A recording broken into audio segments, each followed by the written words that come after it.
ప్రభు అయిన యేసుక్రీస్తు నామములో మరి ఒకసారి మీకు అందరికీ శుభములు. మరి సాయంత్రం సమయంలో ఈ జూమ్ కార్యక్రమానికి విచ్చేసిన మిమ్మల్ని అందరినీ ప్రభు నామంలో అభినందిస్తూ ప్రభు నామంలో మిమ్మల్ని అందరినీ ఆహ్వానించుచున్నాను.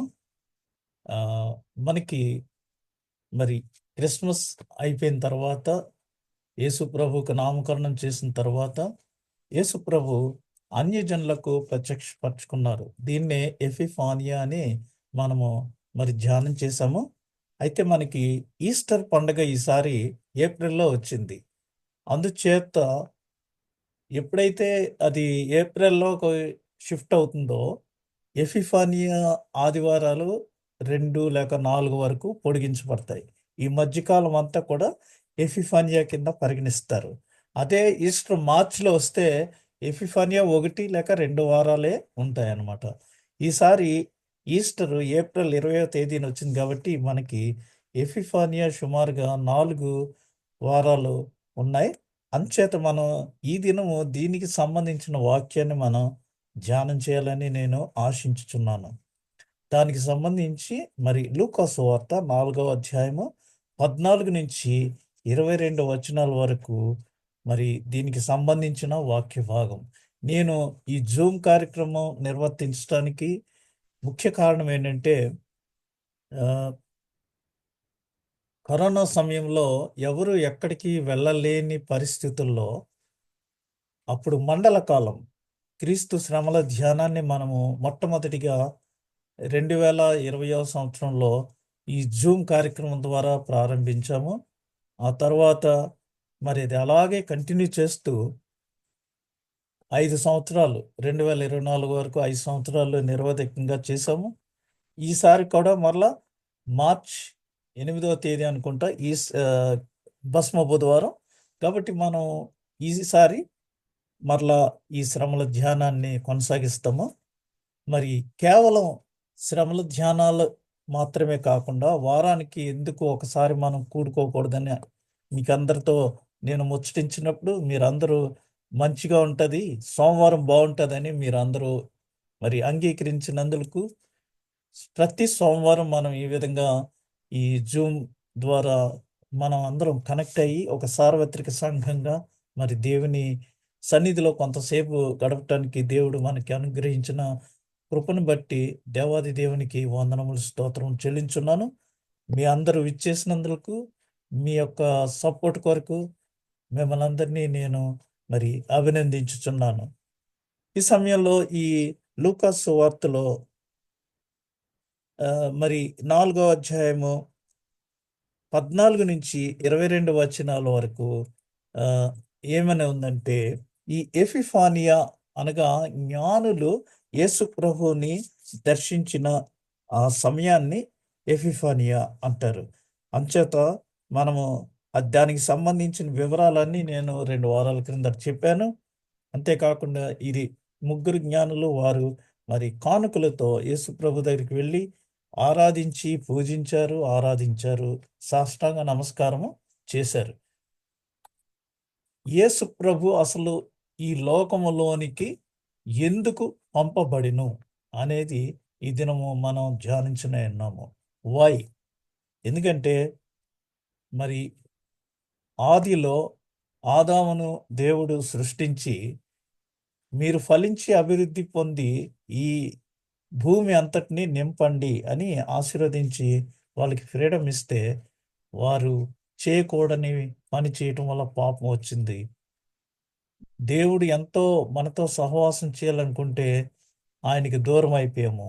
ఆ తెగిపోయిన సంబంధాన్ని తిరిగి పునరుద్ధరించటానికి ఆ సమయంలోనే అది దేవుని ప్రణాళిక అయింది. అయితే కాలము సంపూర్ణమైనప్పుడు గలతీ పత్రికలో ఉంది కదా, ఆ కాలము సంపూర్ణమయ్యే వరకు ఆయన అనేక మంది ప్రవక్తల ద్వారా ఈ విషయాలన్నీ తెలియజేసి యేసు ప్రభు ఎప్పుడు వస్తారు అని తెలియజేసి ఆ ప్రవచనాలన్నీ నెరవేరేటట్టు కాలము సంపూర్ణమైనప్పుడు ఆయన తన స్వకీయ కుమారుని మనందరి కొరకు మరి ఈ లోకంలోనికి పంపించాడు. దేవుడు లోకమును ఎంతో ప్రేమించి ఆయన తన స్వకీయ కుమారుని మన కొరకు ఈ లోకంలోనికి పంపించడం. అయితే ఎందుకు పంపించారు ఆయనని? ఆయన ఎందుకు పంపబడ్డాడు అనేది ఈ దినము మనం ధ్యానం చేయనున్నాం. దానికి సంబంధించి పాత నిబంధన పాఠ్య భాగంలో నుంచి యెషయా వ్రాసిన గ్రంథం 61వ అధ్యాయము మొదటి 2 వచనాలు. ప్రభువగు యెహోవా ఆత్మ నా మీదికి వచ్చి ఉన్నది. దీనులకు సువర్తమానము ప్రకటించుటకు యెహోవా నన్ను అభిషేకించెను.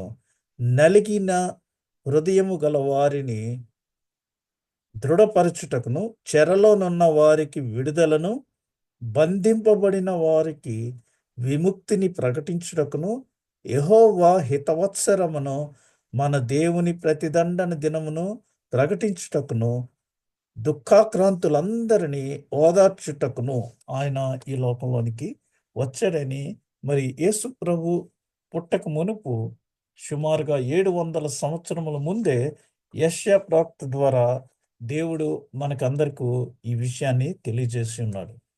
ఆ తదుపరి మరి అక్కడ చెప్పబడిన ప్రవచనము నెరవేరినదని ఇక్కడ లూకా వైద్యుడు మరి తన సువార్తలో పొందుపరిచాడు. ఎపిఫానియా తర్వాతి ఇది 2వ ఆదివారము. ఎపిఫానియా మనము జనవరి 6వ తేదీని ఆచరించి ఉన్నాము. అయితే కాప్టిక్ క్రిస్టియన్స్, ఆర్థడాక్స్ క్రిస్టియన్స్ మరి జనవరి 7వ తేదీ వారికి క్రిస్మస్ కాబట్టి క్రిస్మస్ తర్వాత 12 దినములకు వారు ఎపిఫానియా జనవరి 19వ తేదీన వారు ఆచరించి ఉన్నారు. ఇది ఆర్థడాక్స్ క్రిస్టియన్స్కి వారి క్యాలెండర్ ప్రకారంగా. వీటికేమైనా మనకి ఈ దినము మరి ఎపిఫానియా తర్వాతి 2వ వారము. ఇక్కడ సువార్త వాక్య భాగము లూకా సువార్త 4వ అధ్యాయము 14వ వచనం నుంచి. అప్పుడు యేసు ఆత్మ బలముతో గలిలయకు తిరిగి వెళ్ళెను. ఆయనను గూర్చిన సమాచారము ఆ ప్రదేశమంతటా వ్యాపించెను.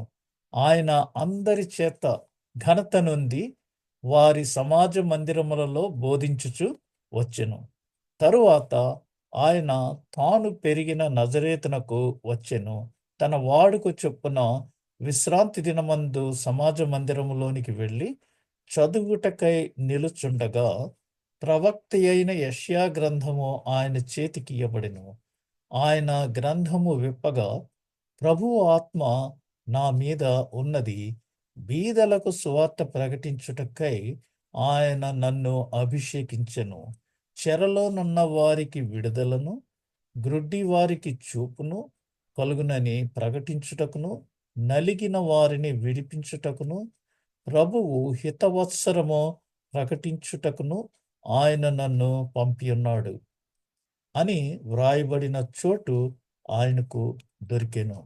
ఆయన గ్రంథము చుట్టి పరిచారకునికిచ్చి కూర్చుండెను.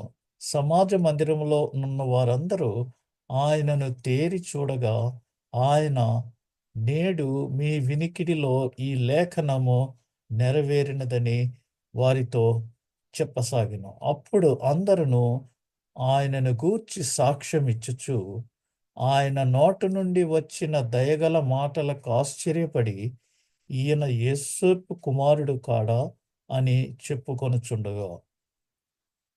ఇక్కడ మరి యేసు ప్రభుని జ్ఞానులు దర్శించారు. తర్వాత ఆయన కానాలో అక్కడ వివాహంలో ద్రాక్షరసం నీళ్ళని ద్రాక్షరసంగా మార్చడం వల్ల తనను బయలుపరుచుకున్నాడు. తండ్రి నామాన్ని ఘనపరిచాడు. ఇక్కడ సమాజ మందిరంలో ఈ వాక్యాలన్నీ చదివి ఆయన వంక వారు మరి అదే పనిగా తేరి చూస్తున్నప్పుడు ఈ రోజున ఈ లేఖనం నెరవేరిందని వారితో ఆయన చెప్పారు. మనం ఏదన్నా క్రొత్త ఊరికి వెళితే మీరు ఎవరి తాలూకండి, ఎవరు అబ్బాయి అని అడుగుతారు. అలాగే మరి యేసు ప్రభు ఈ లోకంలోనికి వచ్చినప్పుడు ఆయన ఎవరు, ఆయన గురించి ఏమనుకుంటున్నారు అని ఆయన చాలాసార్లు అడిగారు. నువ్వు ఏలియావా, లేకపోతే ఇదా అదా, బాప్తిస్మిచ్ యోహానువా, ఎవరు నువ్వు అని చాలామంది ఇలాగా అడిగినప్పుడు మరి ఆయన ఎవరు అనేది ఆయన తను తాను ఇంట్రడ్యూస్ చేసుకుంటున్నారు, ప్రత్యక్షపరుచుకుంటున్నారు. అదే ఈ ఎపిఫానియా. అంచేత మనం దీనికి సంబంధించిన వాక్యాన్ని ధ్యానం చేయటానికి ఇదే నా యొక్క బాధ్యత. ఏంటంటే ఈ జూమ్ కార్యక్రమం ద్వారా మనము ఏ సమయంలో ఏ వాక్యాన్ని అందరికీ వివరించాలో ఆ వాక్యాన్ని వివరించడానికి నేను చాలా శాయశక్తులా నేను ప్రయత్నించి మీకు అందిస్తున్నాను. ఇక్కడ యేసు ఎందుకు పంపబడెను అని మనం చూస్తే 18వ వచనంలో, ప్రభువు ఆత్మ నా మీద ఉన్నది, బీదలకు సువార్త ప్రకటించుటకై ఆయన నన్ను అభిషేకించెను. ఈ అభిషేకం ఆయనకి ఎక్కడ జరిగింది? పోయిన వారం మనం అందరం చూసాం. అక్కడ మరి యేసు ప్రభు బాప్తిస్మం తీసుకున్నప్పుడు, ఆ బాప్తిస్మం ఇస్తున్నప్పుడు ఒక ఆత్మ పావురం వలె ఆకాశము నుండి దిగివచ్చుట చూచితిని. ఆ ఆత్మ ఆయన మీద నిలిచెను. అప్పుడు ఈయనే దేవుని కుమారుడని నేను తెలుసుకొని సాక్ష్యం ఇచ్చితినెను. మరి బాప్తిస్మం ఇస్తున్నప్పుడు ఈయనే నా ప్రియ కుమారుడు, ఈయన యందు నేను ఆనందించుచున్నాను అని మరొక ఆ, అక్కడ ఆ పావురము వచ్చినప్పుడు యేసు ప్రభు బాప్తిస్మం తీసుకున్నప్పుడు అక్కడ వినిపించిన ఇది. కాబట్టి ప్రభు ఆత్మ నా మీద ఉన్నది, బీదలకు సువార్త ప్రకటించుటకై ఆయన నన్ను అభిషేకించెను. He anointed for that. రెండవది, మరి బీదలకు సువార్త ప్రకటించుటకై విరిగిన హృదయమును నయము చేయుటకు. మనకి ఎన్నో అడ్వర్టైజ్మెంట్స్ వస్తూ ఉంటాయి. Joints everything except broken hearts అని ఒక అడ్వర్టైజ్మెంట్ వస్తుంది. ఫెవికాల్కి, ఇంకేదేదో అరాల్డెట్కి, ఇవన్నిటికి. మరి అటువంటి విరిగిన హృదయాన్ని కూడా నయము చేయటానికి యేసు ప్రభు ఈ లోకానికి వచ్చాడు. బందీలకు విముక్తి గురించి బోధించుటకు. బందీలంటే జైల్లో ఉన్న బందీలని కాదు.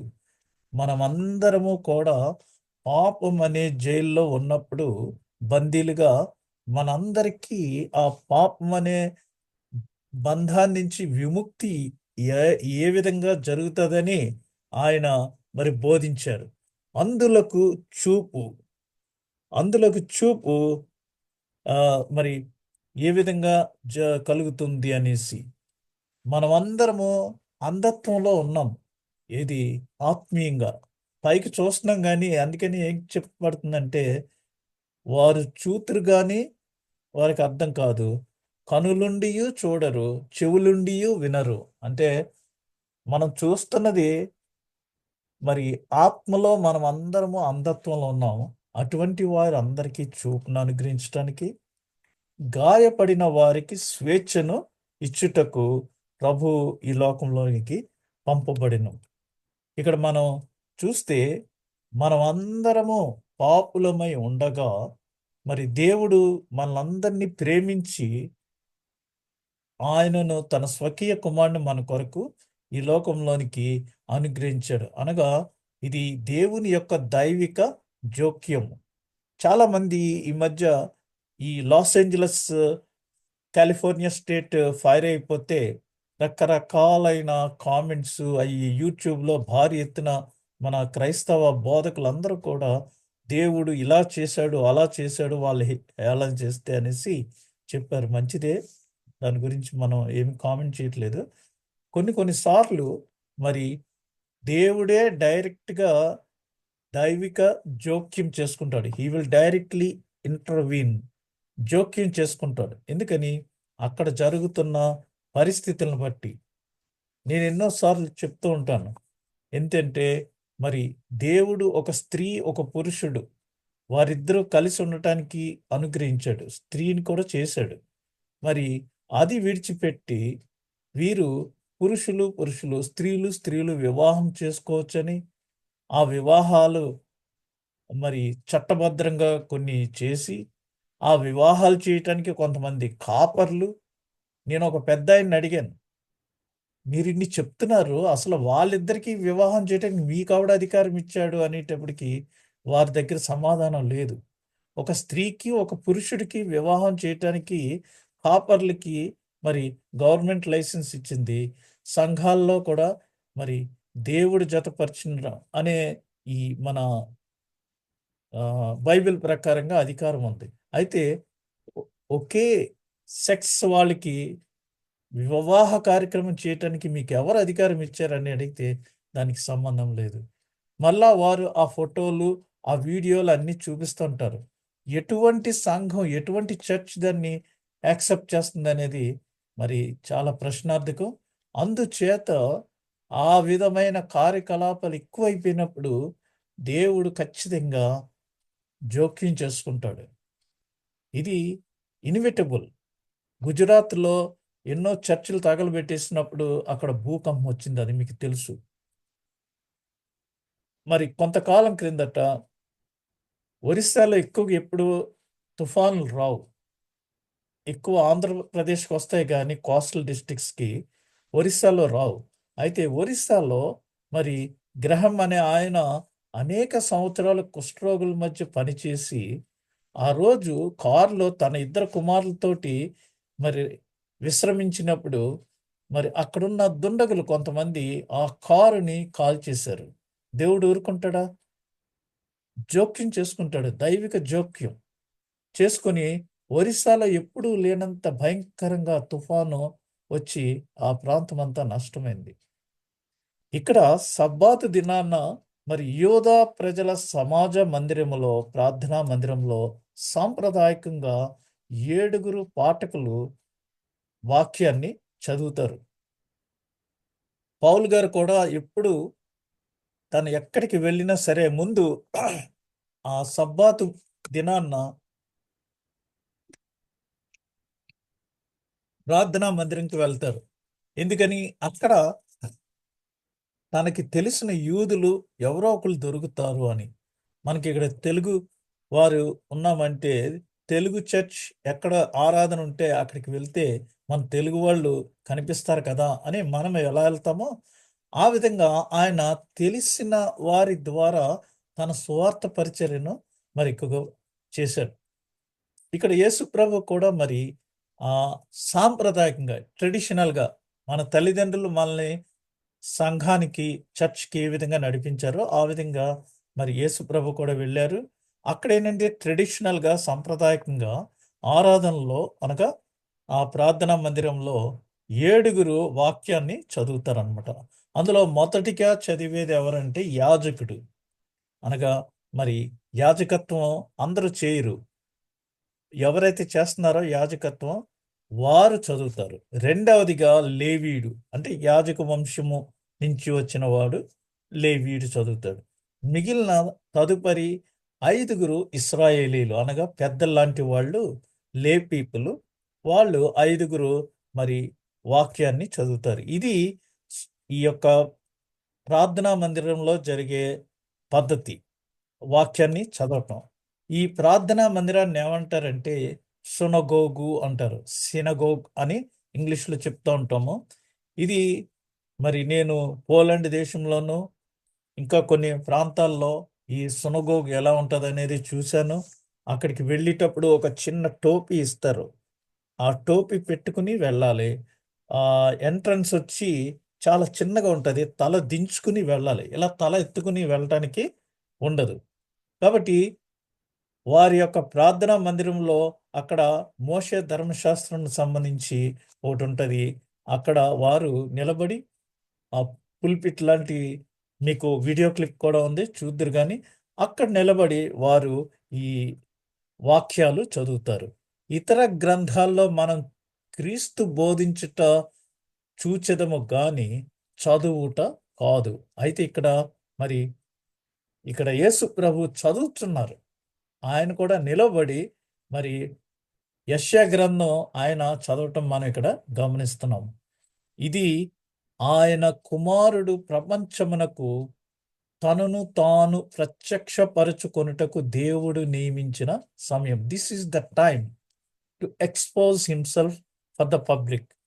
ఎపిఫానియా అని అన్నామంటే దానికి అర్థం ఏం చెప్తున్నామంటే అన్యజనులకు లేదా అన్యజనులకు మరి ఇతరులకు తన్ను తాను ప్రత్యక్ష పరచుకొనుట. మనం ఏదైనా ఊర్లో కొత్తగా వెళ్తే అక్కడ మనం ఎవరము అని మనం మరి ప్రత్యక్షపరచుకుంటాం. ఏదైనా కంపెనీలో జాయిన్ అయితే ఓరియంటేషన్ అని అందరికీ దగ్గరికి తీసుకొని వెళ్ళి మనల్ని పరిచయం చేస్తుంటారు. మరి కువైట్‌లో కూడా నర్సెస్ కొత్తగా ఎవరైనా వస్తే వాళ్ళని అన్ని హాస్పిటల్స్‌కి వాళ్ళకి సంబంధించి తీసుకొని వెళ్ళి వాళ్ళని పరిచయం చేస్తూ ఉంటారు. దీన్నేమంటారంటే ఓరియంటేషన్ అంటారు. ఇక్కడ ఎపిఫానీ అనగా అన్యజనులకు యేసు ప్రభు తన్ను తాను ప్రత్యక్షపరచుకొను సమయము. ఇక్కడ లూకా సువార్త 4వ అధ్యాయం 18వ వచనంలో వ్రాయబడిన ప్రకారంగా దేవుడు యెషయా ద్వారా ముందుగా సుమారుగా 700 సంవత్సరముల ముందు ఈ విషయాన్ని ప్రవచించారు.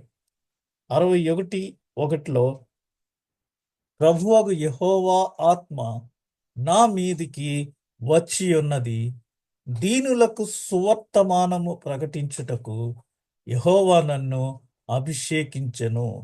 నలిగిన హృదయము గలవారిని దృఢపరచుటకును, చెరలోనున్న వారికి విడుదలను, బంధింపబడిన వారికి విముక్తిని ప్రకటించుటకును, యెహోవా హితవత్సరమును మన దేవుని ప్రతిదండన దినమును ప్రకటించుటకును, దుఃఖాక్రాంతులందరినీ ఓదార్చుటకును అని అక్కడ వ్రాయబడి ఉంది.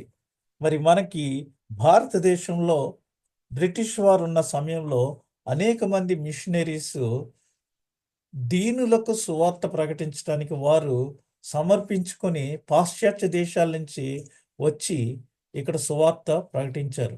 వారు సువార్త ప్రకటించింది అందరికీ పేదవారికే, మీరు ఎక్కడైనా చూస్తే.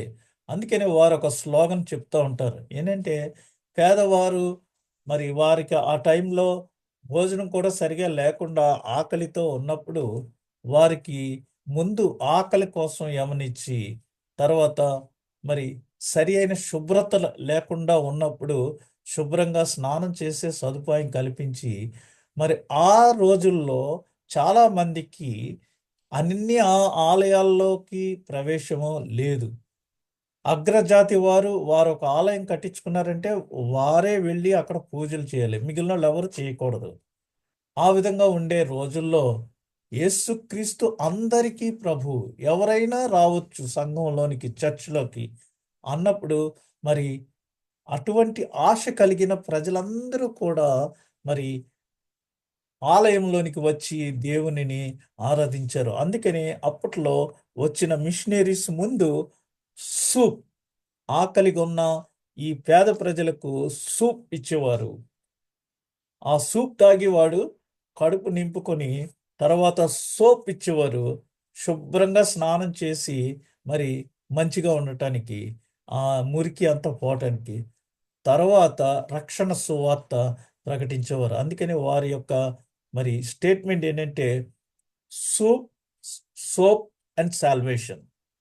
సూప్ ఏమో ఆకలిగా ఉన్న వారికి కడుపు నింపుకోవటానికి, సోప్ ఏమో పరిశుభ్రత కొరకు, తర్వాత సాల్వేషన్ రక్షణ సువార్త ప్రకటించడానికి.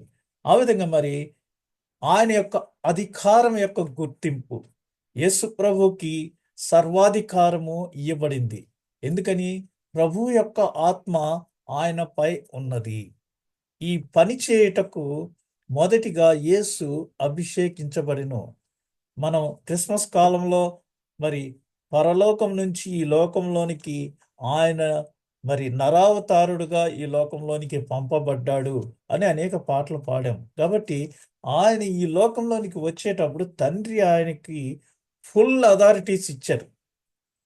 ఫుల్ అథారిటీస్ ఇచ్చి పంపించాడు. ప్రభువు యొక్క ఆత్మ నాపై ఉన్నది. ఫుల్ అథారిటీస్ అంటే మరి మీకు ఇంకా బాగా అర్థం అవ్వాలంటే చెప్పొచ్చు.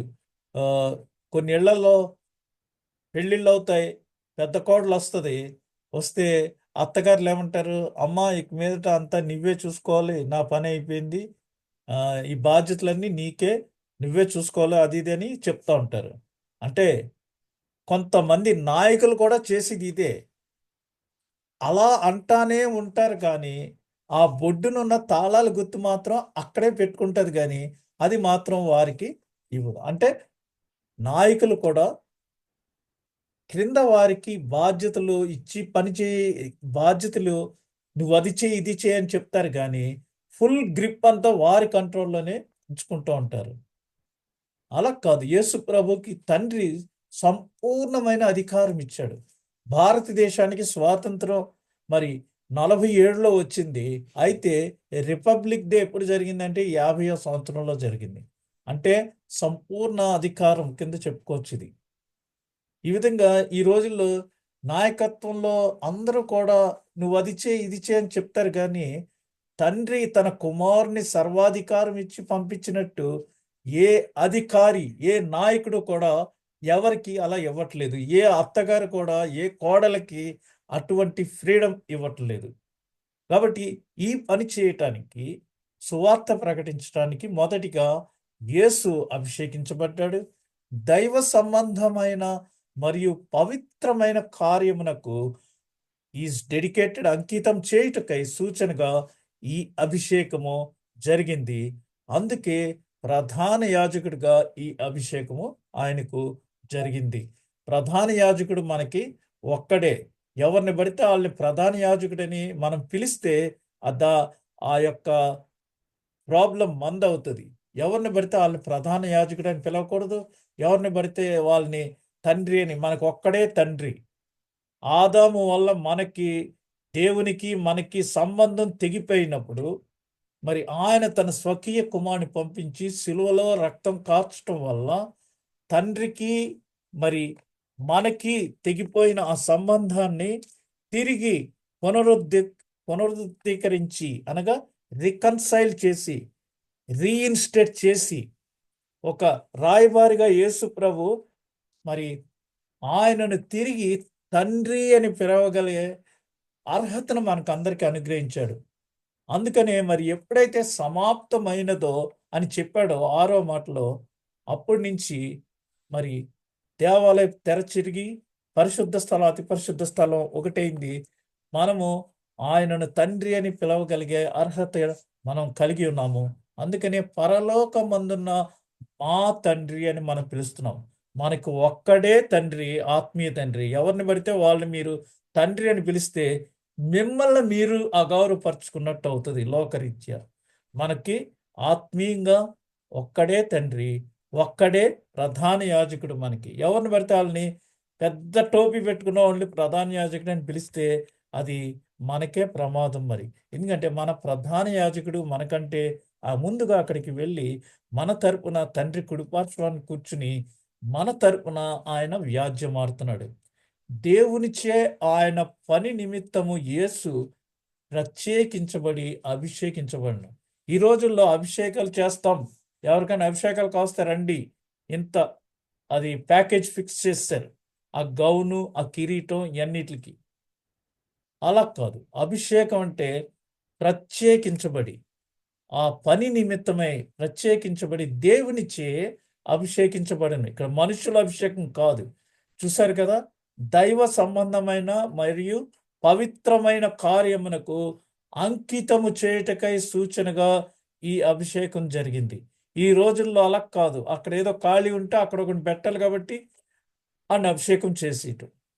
ఆ విధమైన అభిషేకం కాదు ఇక్కడ దేవుడు చేసిన అభిషేకము. మరి చాలా పవిత్రమైనది, చాలా పవర్ఫుల్. ఆత్మ యొక్క అన్ని వరములు మరియు కృపలు ఆయనకు ప్రసాదించబడినవి. ఇతర ప్రవక్తల వలె కొంత మట్టుకే కాదు. నేను చెప్పాను కదా ఇందాక, ఈ పని చేయటం వరకు మాత్రమే. అంతకు మించి ఏమైనా నువ్వు డెసిషన్ తీసుకోవాలంటే నాకు చెప్పాలి. నాకు చెప్పకోకుండా ఇది చేయకూడదు నువ్వు. ఒకవేళ నువ్వు చేసినా అది రివర్స్ అయిపోతుంది. కానీ ఇక్కడ తండ్రి అన్ని వరములు, ఆత్మ యొక్క అన్ని వరములు, కృపలు ఆయనకి ప్రసాదించారు. కొంత పార్షియల్ అధికారం ఆయనకి కాదు, ఫుల్ సర్వాధికారం ఆయనకి అనుగ్రహించాడు. అందుకని యేసు ప్రభు కూడా మరి మత్తయి సువార్త 28వ అధ్యాయము 20వ వచనంలో ఏం చెప్తున్నారంటే, ఇదిగో నేను మీకు సర్వాధికారాన్ని ఇస్తున్నాను అని చెప్పారు. మత్తయి సువార్త 28వ అధ్యాయం 18వ వచనం చూడండి. అయితే యేసు వారి యొద్దకు వచ్చి, పరలోకమందును భూమి మీదను నాకు సర్వాధికారము ఇయ్యబడి ఉన్నది. కాబట్టి మీకు నేను ఆ అధికారాన్ని ఇస్తున్నాను. మీరు వెళ్ళి సర్వ సృష్టికి సువార్త ప్రకటించుడి అని ఆయన చెప్పారు. కాబట్టి ఆయన ఇచ్చిన అధికారంతో మనము ఈ సువార్త పనిని కొనసాగించాలి. అంతేగాని ఎవరో బిషప్, ఎవరో పెద్ద మరి కార్డినల్లో ఇచ్చిన అధికారం కాదు. దేవుడే మనకిచ్చాడు, మనందరికీ ఇచ్చాడు, ఒక్కడికే కాదు. ఆయన ఇచ్చిన అధికారం చొప్పునే నేను ఈ జూమ్ మీటింగ్ కండక్ట్ చేస్తున్నాను. అంతేగాని ఎవరో ఒక పెద్ద బిషప్ ఇచ్చిన అధికారం కాదు ఇది. కాబట్టి యోహాను సువార్త 3 అధ్యాయము 34 వచనంలో, ఏలయనగా దేవుడు తాను పంపిన వానికి కొలత లేకుండా ఆత్మను అనుగ్రహించును గనుక ఆయన దేవుని మాటలే పలుకును. ఇంత గొప్ప అధికారము దేవుడు ప్రభు మనకిచ్చి ఉన్నాడు. అది తన కుమారుడికి దేవుడు ఏ విధంగా ఇచ్చాడో ఆత్మ అనుగ్రహించను ఫుల్ ఫ్లెడ్జ్డ్ పవర్స్ ఇచ్చాడు. ఆ పవర్స్ తోటి నేను దేవుని కుమారుణ్ణి అని ఆయన ప్రత్యక్ష పరుచుకున్నాడు. ఆయనకు అప్పగించిన పని ఏంటంటే, వాట్ ఈజ్ హిస్ కమిషన్ అని చూస్తే, ఎందుకనగా ఆయన యేసును అభిషేకించి పంపెను అని చూస్తే, ఆయన అభిషేకించబడటం అంటే ఆయన ఆ పని కొరకు అర్హుడై మరియు దానిని జరిగించుట అతని పిలుపు అని రెండింటినీ సూచించుచున్నది. ఈ రోజుల్లో పిలుపు లేకుండా చాలా మంది పరిచర్య చేస్తున్నారు. పిలుపు లేకుండా అభిషేకం తీసుకుంటున్నారు. అది కమర్షియల్. దేవునిచే పిలువబడి కాకుండా వారి కోరిక మేరకు వారు మరి దేవుడే పిలిచినట్టు అనౌన్స్ చేసుకుని మరి తీసుకుంటున్నారు అభిషేకాలు. అటువంటి అభిషేకం కాదు ఇక్కడ. ఆయన పని కొరకు మరి ఆయన అర్హుడిగా ఎంచి ఆ పిలుపు రెండింటినీ సూచించుచున్నది. ఆయనకు సర్వాధికారము కలదు, సంపూర్ణ అధికారం పరలోకమందును భూలోకమందును. అందుచే మార్క్స్ సువార్త 1 అధ్యాయం 22 వచనంలో, ఆయన శాస్త్రుల వలె కాక అధికారము గల వారి వలె వారికి బోధించను. ఆథెంటికేటెడ్ అనమాట. అధికారంతో చెప్తారు కదా, ఏదన్నా పొంతి పిలాతు అధికారం క్రింద ఆయన శ్రమపడి, ఆ విధంగా అంటే పొంతి పిలాతుకి ఆ అధికారం ఉంది కాబట్టి అతను ఆ డెత్ సెంటెన్స్ ఇచ్చాడు క్రూసిఫిక్షన్కి. కాబట్టి ఆ విధమైన అధికారము గల వారి వలె వారికి బోధించి గనుక వారు ఆయన బోధకు ఆశ్చర్యపడి, ఏంటి ఇతను ఇలా చెప్తున్నాడు, ఎంత కన్ఫర్మ్డ్గా, ఇంత ఆథెంటికేటెడ్గా చెప్తున్నాడని వారు కంగారు పడ్డాడు. మరియు ఆయన మనుష్య కుమారుడే గనుక తీర్పు తీర్చుటకు తండ్రి అధికారం అనుగ్రహించాడు. చూసారా, చాలా మంది బాధ్యతలు ఇస్తారు కానీ ఫుల్గా బాధ్యతలు ఇవ్వరు. ఎందుకని? ఫుల్గా బాధ్యతలు ఇస్తే అతని మీదకి రివర్స్ అయిపోతారని. కానీ తండ్రి తన కుమారునికి అన్ని బాధ్యతలు ఇచ్చాడు. యేసుప్రభు కూడా ఎప్పుడు ఏ పని చేసినా నేను తండ్రి చిత్తాన్ని నెరవేర్చడానికే వచ్చాను, తండ్రిని మహిమపరచడానికే ఇది చేస్తున్నాను. గెత్సెమనే తోటలో కూడా, తండ్రి ఇది నీ చిత్తమైతే ఈ గిన్నెను నా యొద్ద నుండి తొలగించుము, ఆయనను నీ చిత్తం చొప్పున జరిగించుము అనేసి అని చెప్పారు. ఈ రోజుల్లో మరి చాలామంది కొంచెం డెవలప్ అయితే చాలు, అది వారి వలనే జరిగిందని చెప్తారు. కానీ ఎవరి వలన అది జరిగిందో ఆ దేవుని నామాన్ని మహిమపరచుకోకుండా వారి నామాన్నే మరి అందరూ పబ్లిసిటీ చేయాలనేసి అనేక మంది ఈ రోజుల్లో అటువంటి బిహేవియర్ ఉంది. కానీ యేసు ప్రభువుకి తండ్రి ఫుల్ అధికారము అప్పగించి ఉన్నాడు. ఆయన ఎవరికి బోధించవలేను, పేదలకు బోధించవలను. అందుకనే ఆత్మ విషయమై దీనులైన వారు ధన్యులు, పరలోక రాజ్యము వారిది. ఆర్థికంగా పేదవాడు కాదు కానీ ఆత్మలో పేదవాడు. ఆత్మలో పేదవాడుగా ఉన్నప్పుడు వారు చెప్పింది వింటాడు, వినయంతో వింటాడు, ఆ విన్నది దాని ప్రకారంగా నడుచుకుంటాడు.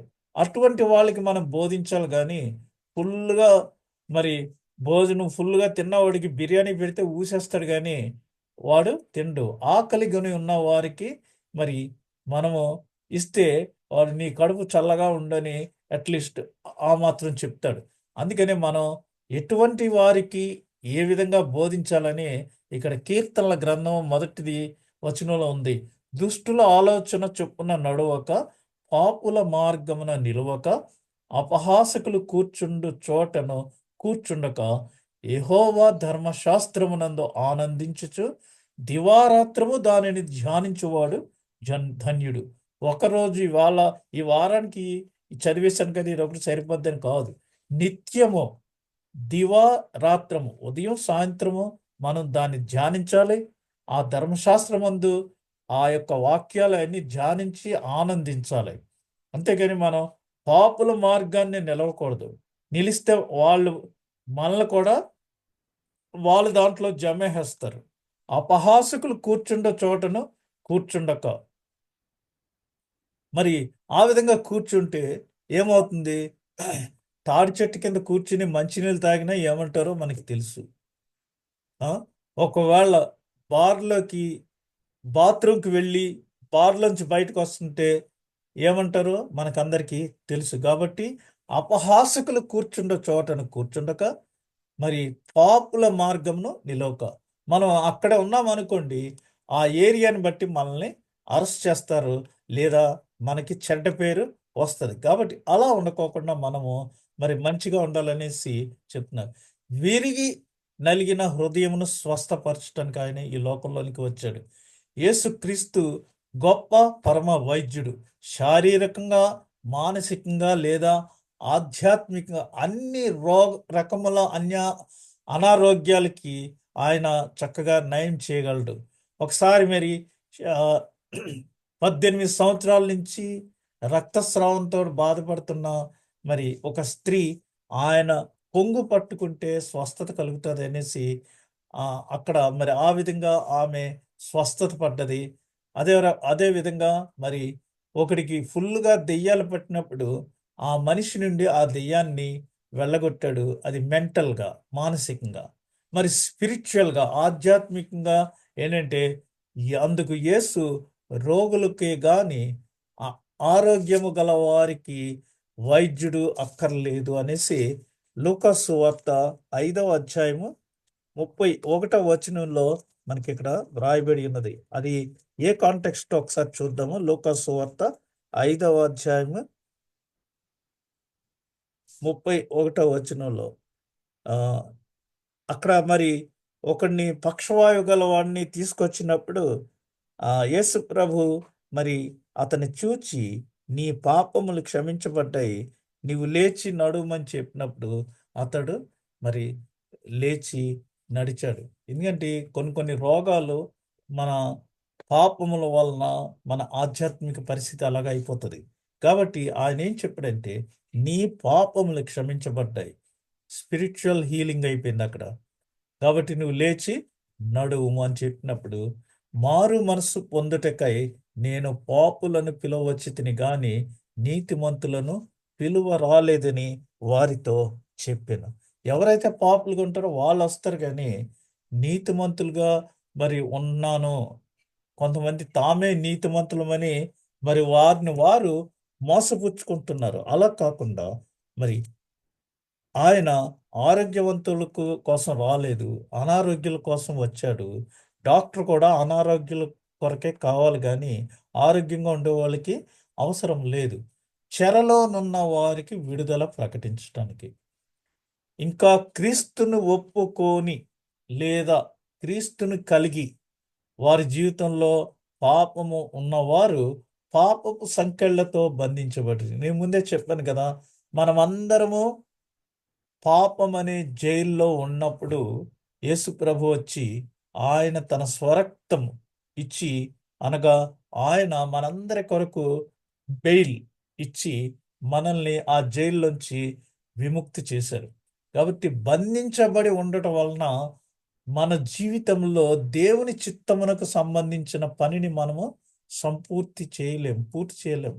ఎందుకంటే ప్రీ ఆక్యుపైడ్ థింగ్స్ మన బ్రెయిన్లో, మన జీవితాల్లో ఉన్నాయి.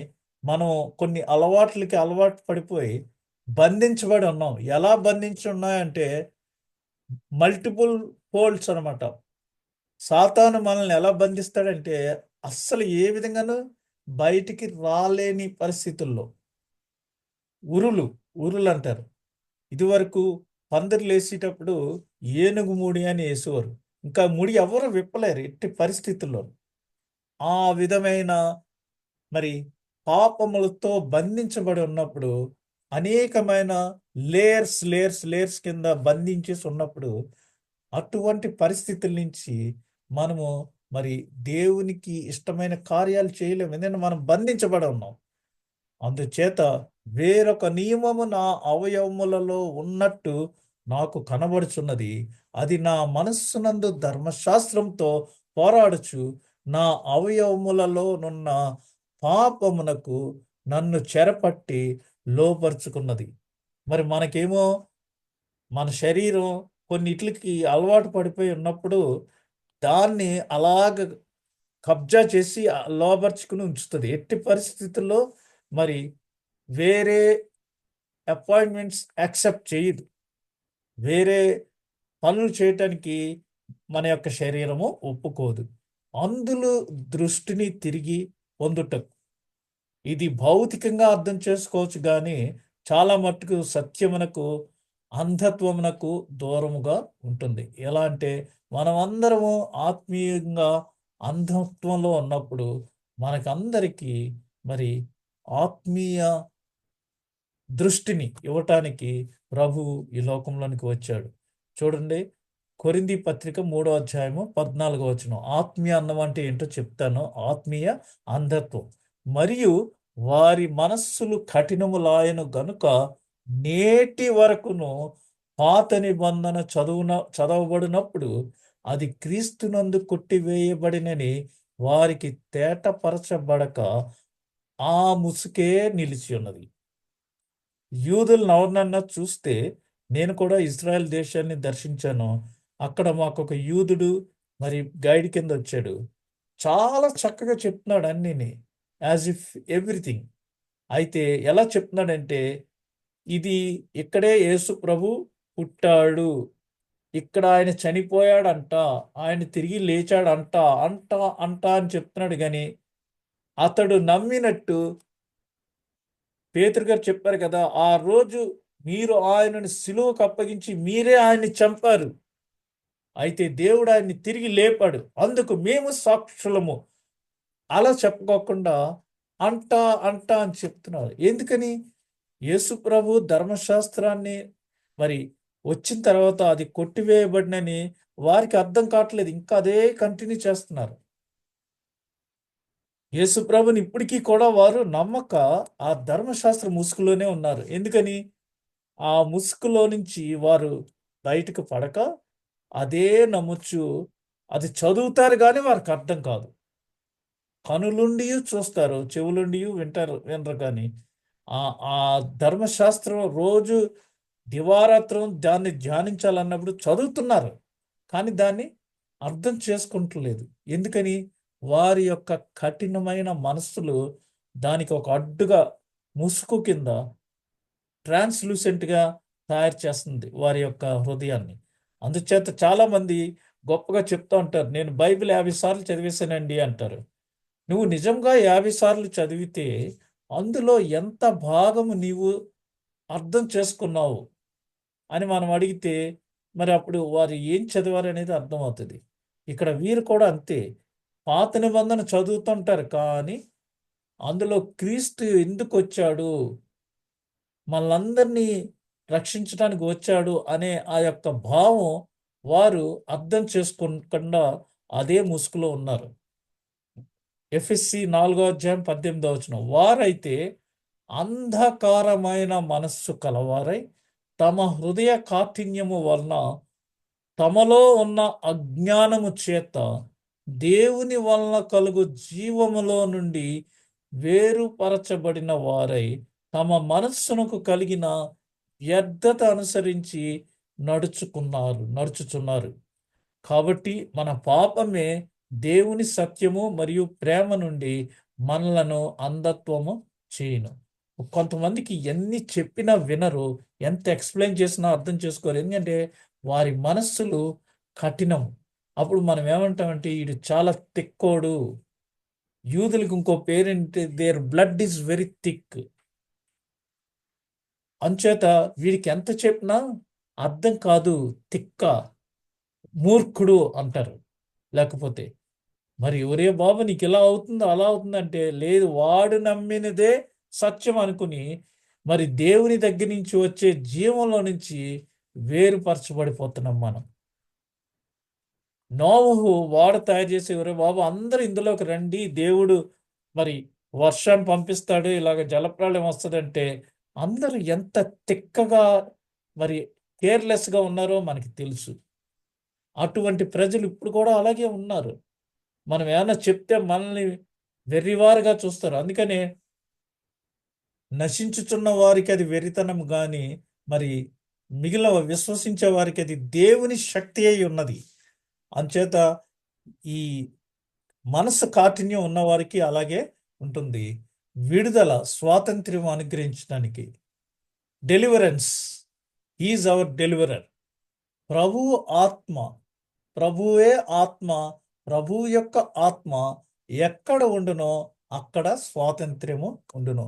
మనం ఆగస్ట్ 15 స్వాతంత్ర దినోత్సవం చేస్తుంటే మరి స్వాతంత్ర దినోత్సవం మంచిదే, కానీ క్రైస్తవులంగా మనకి స్వాతంత్ర్యాన్ని ఇచ్చింది యేసు ప్రభు. ప్రభు ఆత్మ ఎక్కడ ఉంటే అక్కడ స్వాతంత్ర్యము ఉండును. మరి యోహాను సువార్త 8:32 పరిశుద్ధాత్మ అప్పుడు సత్యము మిమ్మలను స్వతంత్రులనుగా చేయును. పరిశుద్ధాత్మ వచ్చి మనకి ఏది నిజమో ఏది అసత్యమో అని మనల్ని ఒప్పింప చేస్తుంది, కన్విన్స్ చేస్తుంది. Holy spirit will convict you. అప్పుడు ఆ సత్యాన్ని మనం గ్రహించినప్పుడు మనలను స్వతంత్రులుగా చేస్తుంది. చాలా మంది అనేక సంవత్సరాలు ఇటువంటి కాఠిన్యం, హృదయ కాఠిన్యంలో ఉండి సత్యానికి దూరంగా ఉండి దేవుని యొక్క సత్యాన్ని గ్రహించకుండా ఉన్నప్పుడు మరి పరిశుద్ధాత్మ వారిని సంధించి వారిని కన్విక్ట్ చేసి వారిని సత్యంలోనికి నడిపించి స్వతంత్రులుగా చేస్తుంది. ఎప్పుడైతే ఆ ఆ యొక్క కాఠిన్యం, హృదయ కాఠిన్యం పోతుందో వారు ఆ సత్యాన్ని అంగీకరించి ఎంతో స్వతంత్రులుగా, ఎంతో మరి సంతోషంగా, పీస్ఫుల్గా ఉంటారు. ఆ ఆ మర్మాన్ని అర్థం చేసుకుని అనుభవించిన వారికి తెలుస్తుంది. అది పాపము నుండి విముక్తి క్రీస్తు నుండి వచ్చినది. 8:36 కుమారుడు మిమ్మల్ని స్వతంత్రులుగా చేసిన ఎడల మీరు నిజముగా స్వతంత్రులై ఉందరు. అది నిజమైన స్వాతంత్ర్యం. మనకి స్వాతంత్ర్యం వచ్చింది, ఇన్ని రోజులైంది, ఇన్ని సంవత్సరాలు అయింది. నిజంగా మనకి ఆ ఫ్రీడమ్ ఉందా అని మరి క్వశ్చన్ చేసుకుంటే దానికి మనమే ఆన్సర్ చేసుకోవచ్చు.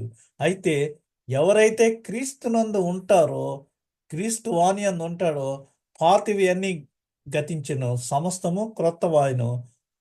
ఆయన మనలను స్వతంత్రులుగా చేయను. మనకి always there is an escort for us. పరిశుద్ధాత్మ మనకి మరి ఆ జెడ్ కేటగిరీ వాళ్ళకి ఉండటం కాదు, మనకుంది జెడ్ కేటగిరీ సెక్యూరిటీ. పరిశుద్ధాత్మ మనకి ఎప్పుడు ఏ కీడు రాకుండా మరి ఆయన చూస్తాడు. మామూలు వాళ్ళన్నా నిద్రపోతారు, కానీ నిన్ను కాపాడువాడు కునుకడు, నిద్రపోడు. నేను ఎన్నో యాక్సిడెంట్స్ నుంచి చాలా ఆశ్చర్యకరంగా, అద్భుత రీతిలో నేను తప్పించబడ్డాను. అప్పుడే నేను స్వయంగా తెలుసుకున్నాను, నిన్ను కాపాడువాడు కునుకడు, నిద్రపోడు. రెప్పపాటు కాలంలో లటుక్కున వచ్చి అగ్నిలో నుంచి నిన్ను లాగినట్టు మరి పరిశుద్ధాత్మ మనల్ని రిలీజ్ చేస్తుంది. ఆ విధంగా ఇప్పుడు యేసు ప్రభు ఆ సమాజ మందిరంలోనికి వెళ్ళి ఏ విధంగా బోధించాడో, ఆయన యెషయా గ్రంథం 61వ అధ్యాయంలోది ఏ విధంగా చదివి వారికి చెప్తే వారు ఎలా ఎన్లైటన్ అయ్యారో, ఎలాగ ఆయన వైపు మరి కన్నులు విప్పి చూచి ఏం చెప్తున్నాడు ఈయన అని వారు చూచారో, అవన్నీ ఇక్కడ మనం చూడొచ్చు. అంతేకాకుండా మరి ఆ విషయాలు చెప్తూ ఇంకోటి ఇక్కడ గమనించదగ్గ విషయం ఏంటంటే, ప్రవక్త ఎప్పుడు కూడా ఉన్న దేశంలో మరి వర్ధిల్లడు. ఎందుకని? ఆయన యొక్క గొప్పతనం తెలీదు. ఇప్పుడు మనం కూడా మన నేచర్ ఎలా అంటే, మన ఊర్లో ఎవరైనా బాగా చదివాడు అనుకోండి, వాళ్ళని మనం గౌరవించం. బాగా అభివృద్ధి చెందిన ఆడ మొన్నటి వరకు ఏదో చేసేవాడు, ఇప్పుడు చాలా లెవెల్ పెరిగిపోయింది అంటాం కానీ, ఇతడు నిజంగా ఇంత గొప్పవాడాడు అని ఆ అభినందన మన హృదయాల్లో ఎప్పుడు రాదు. అందుకని యేసు ప్రభు ఇక్కడ చెప్తున్నాడు చూడండి. వాళ్ళందరూ ఈ వాక్యాలన్నీ విన్న తర్వాత ఆయన మీదకి తిరగబడ్డారు. ఎందుకని? ప్రవక్త మరి ఏం జరిగిందో ఇక్కడ మనం చూడొచ్చు. మీరు జాగ్రత్తగా గమనించండి. ఇది అయిన తర్వాత మళ్ళీ మనం మరి ఏం చెప్పారనేది మనం చూద్దాం. And he came to Nazareth, where he had been brought up. And as was his custom, he went to the synagogue on the Sabbath day, and he stood up to read. And the scroll of the prophet Isaiah was given to him. He unrolled the scroll and found the place where it was written, "The Spirit of the Lord is upon me, because he has anointed me to proclaim good news to the poor. He has sent me to proclaim liberty to the captives and recovering of sight to the blind, to set at liberty those who are oppressed, to proclaim the year of the Lord's favor." And he rolled up the scroll and gave it back to the attendant and sat down. And the eyes of all in the synagogue were fixed on him. And he began to say to them, "Today this scripture has been fulfilled in your hearing." And all spoke well of him, and marveled at the gracious words that were coming from his mouth. And they said, "Is not this Joseph's son?" And he said to them, Doubtless you will quote to me this proverb, "Physician, heal yourself." What we have heard you did at Capernaum, do here in your hometown as well. And he said, Truly I say to you, no prophet is acceptable in his hometown. But in truth I tell you, there were many widows in Israel in the days of Elijah, when the heavens were shut up 3 years and 6 months, and a great famine came over all the land. And Elijah was sent to none of them, but only to Zarephath, in the land of Sidon, to a woman who was a widow. And there were many lepers in Israel in the time of the prophet Elisha, and none of them was cleansed, but only Naaman the Syrian. When they heard these things, all in the synagogue were filled with wrath.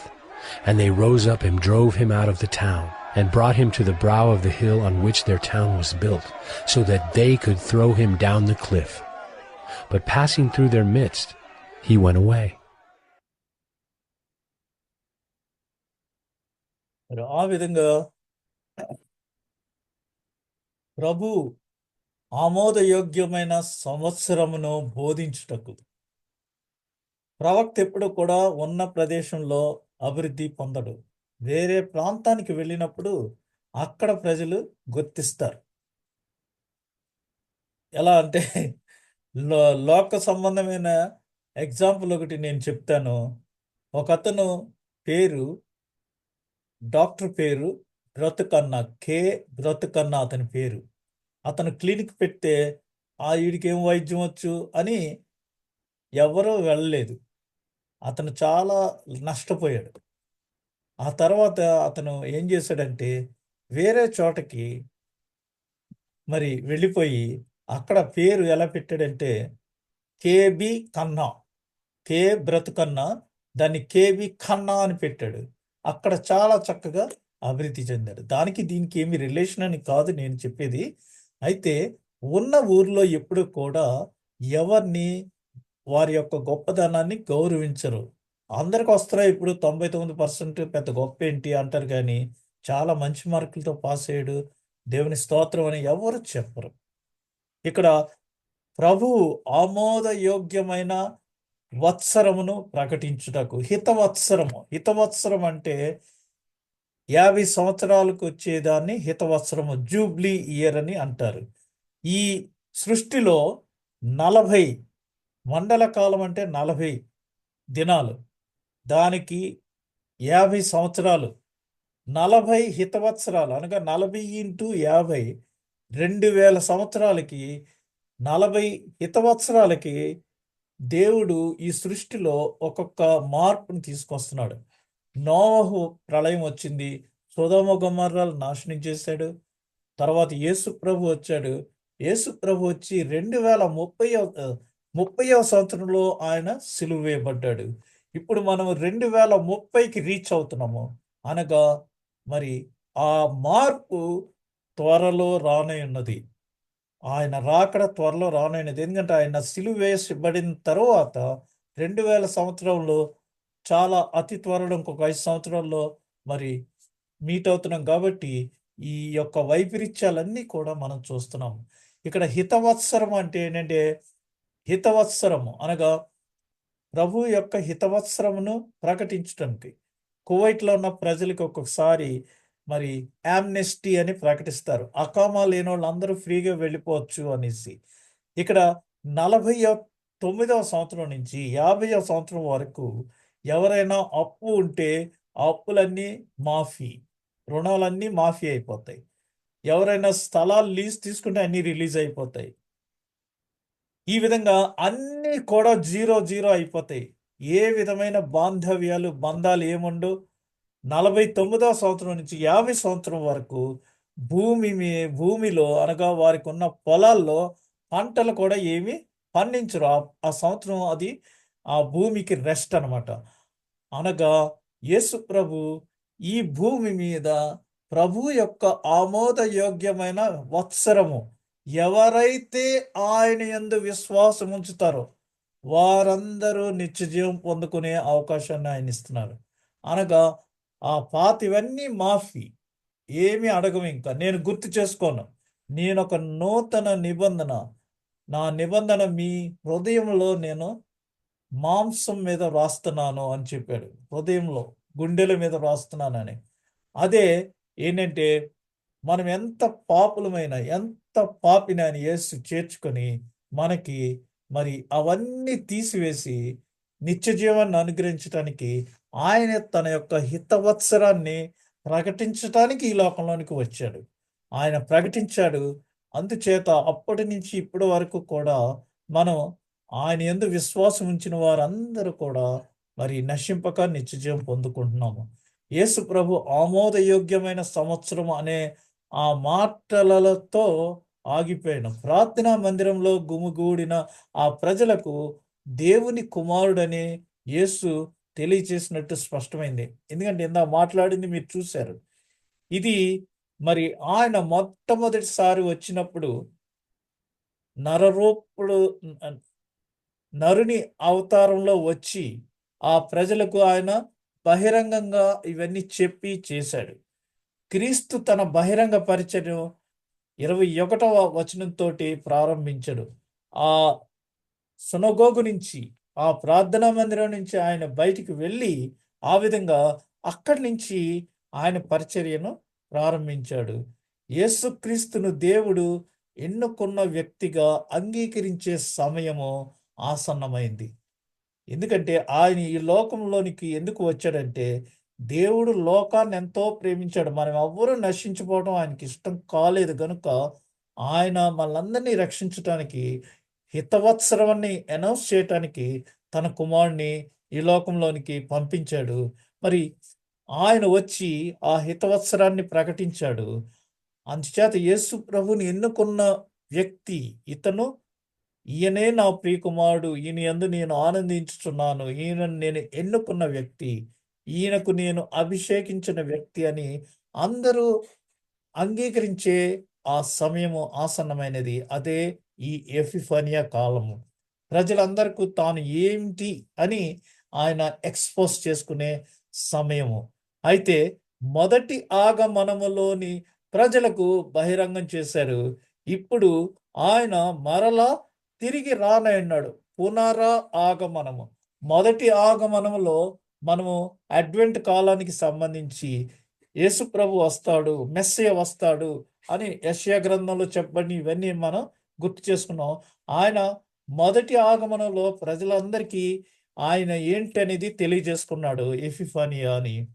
ఇప్పుడు ఆయన తిరిగి మరలా రానన్నాడు. దానిని ఏమంటున్నామంటే పునరా ఆగమనము. ఆ ఆగమనంలో ఆయన మరి మనందరికీ తీర్పు తీర్చి ఎవరైతే ఆయన యందు విశ్వాసం ఉంచుతారో వారు నిత్యజీవం పొందుకుంటానికి, పరలోక రాజ్యంలో మనం అందరం ప్రవేశించడానికి ఆయన తిరిగి వచ్చి తానుండు చోటున మనము కూడా ఉండుటకు మరి తీసుకువెళ్ళటానికి ఆయన రానయ్యున్నాడు. కాబట్టి మనము మరి యేసు ప్రభు ఈ లోకంలోనికి ఎందుకు వచ్చాడో, ఆయన ఎందుకు పంపబడ్డాడో, ఆయన మిషన్ ఏంటో ఇదನ್ನು మనం ధ్యానం చేసాము.